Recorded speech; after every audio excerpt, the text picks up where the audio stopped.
Wellington Barros. Pitoli, países da América Latina e da União Europeia rejeitaram ontem, em uma declaração conjunta, o uso de força que contraria o direito internacional em meio à tensão com os Estados Unidos pelos ataques a embarcações no Caribe e no Pacífico.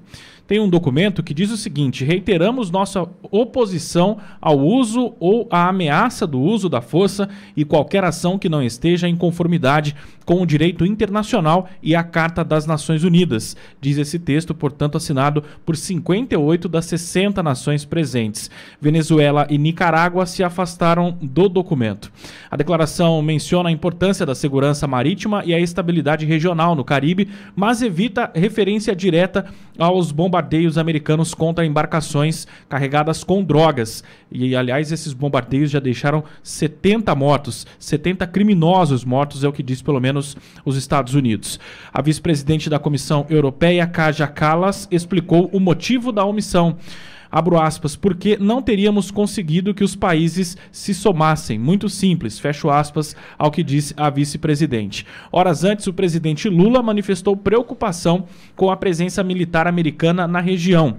Ele disse que a ameaça de uso de força militar voltou a fazer parte do cotidiano da América Latina e do Caribe. Velhas manobras retóricas são recicladas para justificar intervenções ilegais. Essa é a fala do Lula. O presidente colombiano Gustavo Petro classificou os ataques ordenados por Donald Trump como execuções extrajudiciais. O americano respondeu com sanções financeiras, acusando a Colômbia de não conter o narcotráfico. E aí a vice-presidente da comissão disse o seguinte: só se pode recorrer à força por dois motivos, seja em legítima defesa ou em virtude de uma resolução do Conselho de Segurança da ONU.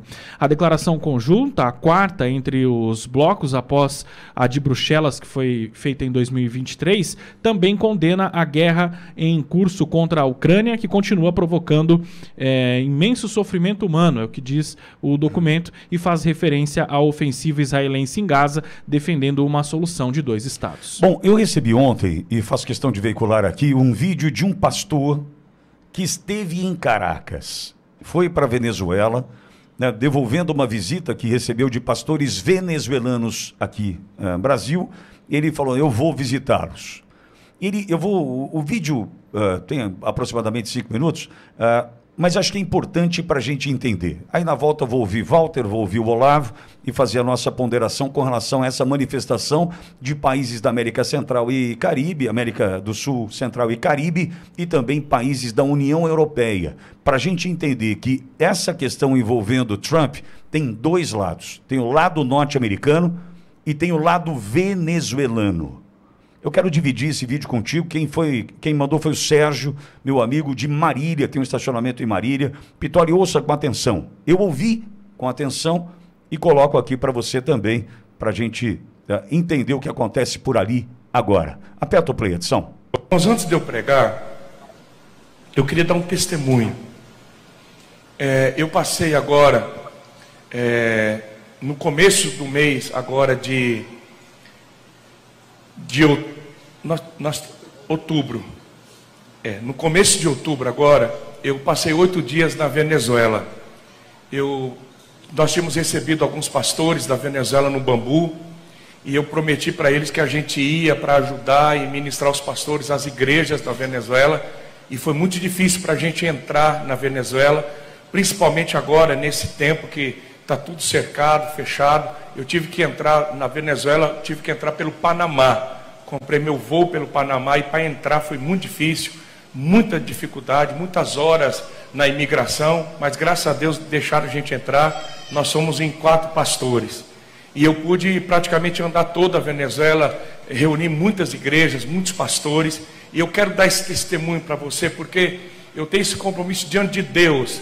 Porque o que chega para você na rede de televisão aberta sobre a Venezuela é tudo mentira. Às vezes na rede social ainda saem algumas coisas de alguns sites, de alguns comentaristas que ainda tem alguma verdade. Mas na rede aberta não, porque hoje na Venezuela não existe mais nenhuma rádio, nenhum jornal, nenhuma empresa televisiva que não seja do governo. Fechou tudo. Não existe oposição hoje dentro da Venezuela. Hoje não existe, irmão. Hoje a igreja na Venezuela não pode orar contra o presidente. Se orar, fecha a igreja, eles metem fogo, eles prendem. E os pastores não têm coragem também.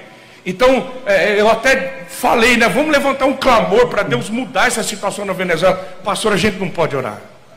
Eu estava jantando na casa de um pastor e a esposa, os filhos, e eu disse, como é que vai ficar essa situação do Maduro? Como é que vai ficar a situação da Venezuela? E eu acho que a esposa estava tão assim, desesperada para falar, e ela disse, em nome de Jesus, esse governo de esquerda, esse amigo maldito do Lula, esse Maduro vai cair por terra. E o marido diz, cala a boca! Não fala o nome desse homem aqui. Vai que alguém escuta. Você sabe o que é um país com medo, irmãos? Zacarim, de dentro, ninguém consegue resistir o sistema. Ninguém. A Venezuela não tem força de enfrentar a esquerda hoje. Irmãos, é um caos. Todas as empresas fecharam, todas. Não tem uma empresa aberta, não tem uma indústria aberta, não tem uma fábrica aberta. Eu tomei café com 3 médicos da igreja, que são pastores. Os filhos todos foram embora para a Colômbia, Chile, para os Estados Unidos, mas esses 3 pastores ficaram. Eles trabalham para o governo. Irmãos, eu estou diante de Deus, eu estou num altar aqui. Então eu quero que você acredite no que eu vou te falar. Os 3 médicos, eu disse, quanto que vocês estão ganhando hoje do governo da Venezuela? Um médico hoje na Venezuela ganha $10 por mês.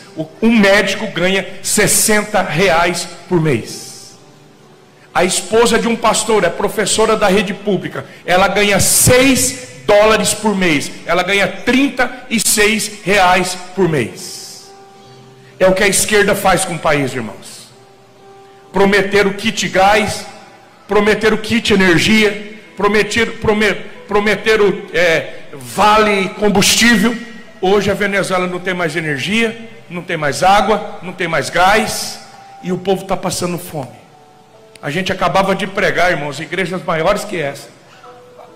A gente ia para trás, o pastor dava para a gente uma fatia de pão, com um pouquinho de café, e eles diziam, é tudo que a gente tem.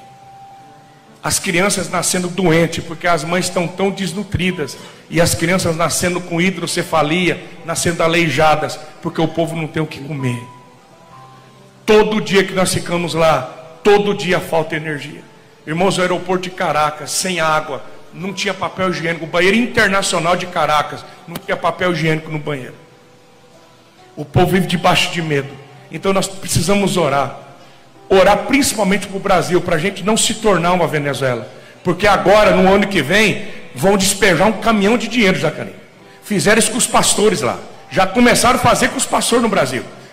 A esquerda começou a comprar igrejas inteiras, denominações inteiras, oferecendo dinheiro. E muitos pastores venderam a alma para um sistema comunista. E hoje não tem força. A maioria das igrejas evangélicas na Venezuela tem a foto do Maduro, porque se não tiver a foto dele não pode funcionar. Então a igreja perdeu a voz profética. E o ano que vem, irmãos, vão prometer gasolina, vão prometer energia, vão prometer gás, vão prometer um monte de coisa. Deixa eu te dizer, uma hora a conta vai chegar. Se o Brasil, o ano que vem, não abrir os olhos, nós vamos nos tornar uma Venezuela. E muitas igrejas e pastores vão vender alma para o Satanás por causa de dinheiro. Então eu me comprometi com Deus, que onde eu for, eu vou gritar, irmãos, e eu vou testemunhar. Porque depois ninguém vai dizer, não avisou, por que não falou, por que não avisou, porque na hora de ganhar é muito bom, mas a hora que a conta chega, irmãos, a hora que a miséria chega num país, todo mundo paga o preço. E o desespero vem. Então eu queria que você guardasse no teu coração. Orem pela igreja da Venezuela. E vamos orar para que o Brasil não caia na mentira que a Venezuela caiu, e não se torne uma Venezuela. Porque é muito triste. Agora... Bom, Olavo e Walter, fiz questão de colocar, porque isso é um relato, isso é um testemunho de quem ali esteve e viveu algumas situações, inclusive dentro da igreja na Venezuela. Os 2 pontos que eu quero colocar na mesa para ouvir Walter e Olavo. A questão envolvendo os Estados Unidos, uma questão hoje que envolve 100 mil mortos por conta das drogas em território norte-americano. É o combate a este problema enfrentado pelo norte-americano, que vê hoje cidades zumbis pelas cidades, o crime avançando, enfim. Então nós temos esse ponto. E por um outro lado, o que muito bem coloca esse pastor, que diz o seguinte: quem está hoje oprimido pelo sistema não tem força para se libertar do sistema. Então eu vejo a possibilidade de Trump agir com tropas na Venezuela, a libertação de um povo que não tem mais força para se libertar. E vou dizer, Brasil, se já não estiver vivendo o mesmo momento, está perto, está muito perto. Se o Brasil já não estiver vivendo o mesmo momento com relação à libertação, está caminhando a passos largos para viver o que a Venezuela está vivendo. E aí entendo eu que União Europeia e CELAC não têm a menor possibilidade, ambos, a menor possibilidade de fazer qualquer tipo de comentário nesse sentido. Porque é Trump cuidando dos seus e, ao mesmo tempo e por consequência, salvando o povo venezuelano. Olavo. Um aspecto, como o Pitoli bem colocou, o aspecto das drogas. Só lembrando que a Venezuela nada faz para conter o envio de drogas, então os Estados Unidos têm o direito internacional de defender o seu território, sua população, em relação à remessa das drogas. Agora, vamos falar um pouquinho de CELAC? Comunidade de Estados Latino-Americanos e Caribenhos. Amigo ouvinte, você ouviu alguma nota da CELAC condenando a eleição fraudulenta dentro da Venezuela? Não, nem eu. Procurei, não achei, não tem. A CELAC não defendeu o povo venezuelano. Porque há um alinhamento da CELAC com as doutrinas socialistas.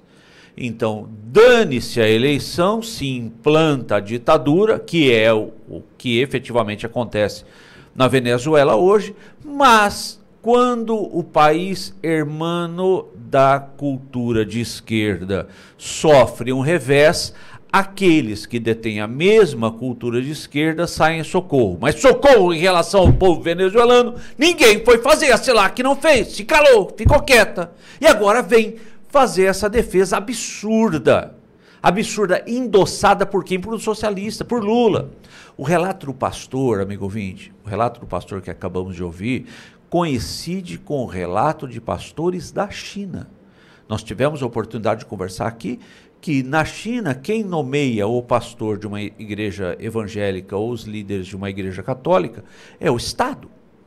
O Estado faz essa nomeação. Não são as lideranças. Então, a influência, o resultado espiritual é nulo, é o calar a voz de Jesus.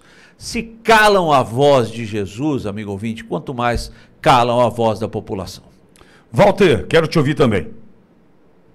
Primeiro que a ironia de tudo isso é que um determinado ministro da Suprema Corte disse que só ia mudar alguma coisa no Brasil um dia que um porta-aviões americano chegasse no Lago Paranoá. Aí está pertinho. Os Estados Unidos colocou semana passada um dos seus maiores porta-aviões, atravessou o Estreito de Gibraltar, que faz a divisa do Oceano Atlântico com o Mar Mediterrâneo, e ele já deve estar na costa da Venezuela. Os bombardeiros B-52 têm voado rente à costa da Venezuela. E, na verdade, os barcos que têm sido afundados, que saem da Venezuela, são barcos daqueles de altíssima velocidade, com 3, 4 motores de alta potência. E quando a gente vê as imagens, Pitoli, tem ali dentro mais ou menos uns 10, 12, 15 galões de combustível, ou seja, combustível suficiente para fazer a travessia ali daquele mar do Caribe. Para quê? Para chegar nos Estados Unidos. Para quê? Para corroer a sociedade americana. Corroer com o quê? Com drogas. Então, como disse o Olavo, se isso não dá direito a um país de exercer a legítima defesa do seu território e do seu povo que está sendo envenenado e corrompido pelas drogas por dentro, nada dá. Eu acho a notícia do Wellington, quando diz respeito à questão dos estados europeus que assinaram, tem muito mais a ver com a questão da Ucrânia e da Rússia propriamente do que com a questão, estou inferindo eu, tá, do que com a questão propriamente aqui da Venezuela. Porque fala nas duas questões, e lá tem uma agressão injusta da Rússia contra a Ucrânia. Aqui tem uma questão, de novo, vou insistir, legítima dos Estados Unidos em relação a defender o seu território. Os Estados Unidos têm que ter elementos para dizer que o Nicolás Maduro é um traficante. Não haveria essa irresponsabilidade de nominá-lo como tal e colocar, inclusive, preço na sua cabeça se a CIA e os outros órgãos de inteligência não tivessem essas informações a respeito do caráter e da história do Nicolás Maduro. O que está acontecendo na Venezuela, até as pedras da rua já sabem, né? Todos nós sabemos. E é isso. Por que não se revoltam com relação à fraude na eleição? Por que ninguém cumprimentou a Maria Corina quando ela foi agora escolhida prêmio Nobel? É porque, de fato, há um acompliciamento ideológico com tudo isso, né? O cara... quem de nós não conhece refugiados venezuelanos aqui? Eu, ao longo desses últimos anos, já encontrei, sei lá, mais de 50, com os quais pude conversar durante as enchentes, antes das enchentes, mulher com filho no colo em sinaleira, refugiada venezuelana, professor, profissional liberal, todo mundo que não concordava teve que fugir de lá, fome, miséria, tudo isso que este socialismo... E aí, Olavo, só me permita essa diferença, o socialismo ocidental, os filhos da escola de Frankfurt. Porque na China, por incrível que pareça, essas coisas, embora haja repressão religiosa, sim, a gente sabe disso, mas na China essas pautas aqui da esquerda ocidental latino-americana não se criam. Lá tem 12% de imposto, não tem passeata LGBT, não estou defendendo o regime, só estou falando de uma realidade. A sociedade é uma sociedade de consumo de luxo e consumo de massa, e lá as pessoas não estão miseráveis como estão aqui. Aqui, o que a esquerda quer na Europa e o que a esquerda faz na América Latina é escravizar o povo. Agora, por último, Pitoli, eu vou dizer o seguinte, o povo tem o governo que merece. Né? Se nós estamos no Brasil do jeito que nós estamos, é porque tem 50%, 48%, não sei quanto, que acham que está legal o que está acontecendo aqui conosco, que aplaudem o que o PT está fazendo. Se na Venezuela está acontecendo o que está acontecendo, é porque ainda tem apoio para esse crápula, para esse cretino. Porque quando a gente vê que há um chamamento, uma das coisas mais ridículas que a gente tem visto nas redes sociais, são os oficiais militares da Venezuela e o povo venezuelano se prestando àquela palhaçada daqueles treinamentos ali. Não dura 5 minutos a pólvora. E aí eu concluo para falar no Celso Amorim. Eu vi uma declaração tão abjeta quanto a do Lula, que diz que a polícia foi no morro, inaceitável, volto a dizer para um chefe de Estado, promover matança, é a do Celso Amorim, dizendo que os países da América Latina têm obrigação de defender a Venezuela. E eu estou desejando, vai lá, Amorim, eu quero que tu seja o primeiro, sabe? Eu estou fazendo uma torcida enorme aqui para o Celso Amorim pegar a passagem de avião, ir lá com o jatinho da FAB, entrar lá dentro e fazer um treinamento desses militares e se jogar. Ele tem que dar o exemplo, sabe que o exemplo arrasta? Então, Celso Amorim, dê o seu exemplo. O senhor disse, na função de assessor especial da Presidência da República para Assuntos Internacionais, que o Brasil tem essa obrigação militar, pelo que eu deduzi da sua fala de defender a Venezuela. Vá lá, Amorim, vamos ver, eu quero ver, estou torcendo para isso.